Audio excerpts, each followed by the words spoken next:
బీరలింగేశ్వర స్వామి గుడి 12వ శతమానంలో కట్టిన బీరలింగేశ్వర స్వామి గుడి. కొందరు బీరప్ప అని పిలుస్తారండి, మరి కొందరేమో వస్కేరప్ప అని పిలుస్తారండి. 30 ఊళ్ళ నుండి భక్తులు వస్తారండి ఇక్కడికి.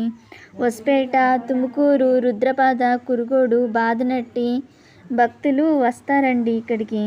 శ్రావణ మాసంలో ఇక్కడ జాతర కూడా చేస్తారండి. ఇక్కడ బీరలింగేశ్వర ಸ್ವಾಮಿ ದೇವಸ್ಥಾನಂ ಎಲ್ಲ ಇದು ಫಸ್ಟ್ ಇದು ಪೂಜೆ ಮಾಡ್ತಿದ್ವಿ. ಆಮೇಲೆ ಬರ್ತಾ ಬರ್ತಾ ಮೂರ್ತಿ ಸ್ಥಾಪನೆ ಆಗಿ ಎಲ್ಲ ಭಕ್ತಾದಿಗಳು ಕೊಟ್ಟು ಇದು ಮಾಡಿದ್ವಿ ಎಲ್ಲ.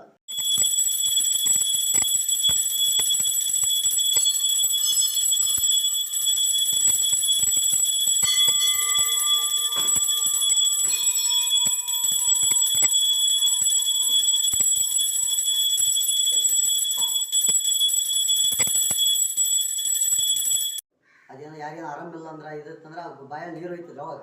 ಈಗೆಲ್ಲ ಬೋರ್ ಹಾಕ್ಸಿದಾರಕ್ಕೆ ನೀರಿಲ್ಲ ಬೋರ್ನ್ಯಾಗ. ನೀರು ಹೋಗೈತೆ. ಈಗೇನು ಕಲ್ಯಾಕ ನೀರು ಬಂದೈತೆ, ಅದು ನೀರು ಬರ್ತಾವೆ. ಆ ಬಾಯಿ ನೀರು ಒಯ್ದು ಮನೆಗೆ ಹೋಗ್ತಾರೆ, ಹೊಲಕ್ಕೆ ಹೋಗ್ತಾರೆ. ಇಲ್ಲಿ ಹೇಳಿದ್ವೆಲ್ಲ ಸಕ್ಸಸ್ ಆಗ್ಯಾವ್ರಿ. ಬೋರ್ ಹಾಕ್ಸೋ ಪಾಯಿಂಟ್ ಆಗಲು, ಏನೋ ಮನೆಗೆ ಕಷ್ಟ ಆಗಲ್ಲ, ಏನೋ ಮಕ್ಕಳಾಗ್ಲಾರ್ದ ಸಮೇತಿ ಮಕ್ಕಳು ಕೂಡ ಆಗ್ಯಾವ. ಇಲ್ಲಿ ಶತಮಾನದಾಗ ಹುಟ್ಟಿದ್ವಿ ಬೀರಪ್ಪ ಗುಡಿ. ಇದಕ್ಕಾಗಿ ಒಂದು ಮೂಲತಃ ಒಂದು ನಮಗೆ ಬೀರಪ್ಪ ಅಂತ ಹೇಳ್ಕರ್ತಾರೆ, ಒಬ್ಬರು ವಸ್ಕೇರಪ್ಪ ಅಂತ ಕರೀತಾರೆ. ಇದು ಮೂಲತಃ ವಸ್ಕೇರಪ್ಪ ಐತ್ರ. ಈಗ ಎಲ್ಲರೂ ಹೇಳೋದು ಬೀರಪ್ಪ ಅಂತ. ಇದು 30 ಊರಾರು ಭಕ್ತಾದಿಗಳು ಅದಾರ.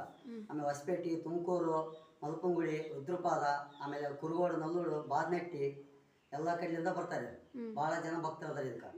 ಪ್ರತಿ ವರ್ಷ ಇದು ಕಡೆಯ ಶ್ರಾವಣದಾಗ ಜಾತ್ರೆ ಆಗತ್ತೆ ರೀ. ಇದಕ್ಕೆ ಮೂಲತಃ ಇದು ಮೇನ್ ಇದು ಗುಂಡಿ ಐತಲ್ರಿ. ಏನು ಕೇಳ್ಬೇಕಾದ್ರೆ ಈ ಗುಂಡಿನಾಗ ಎಲ್ಲ ಮಹತ್ವ ಇರೋದು ಫಸ್ಟ್.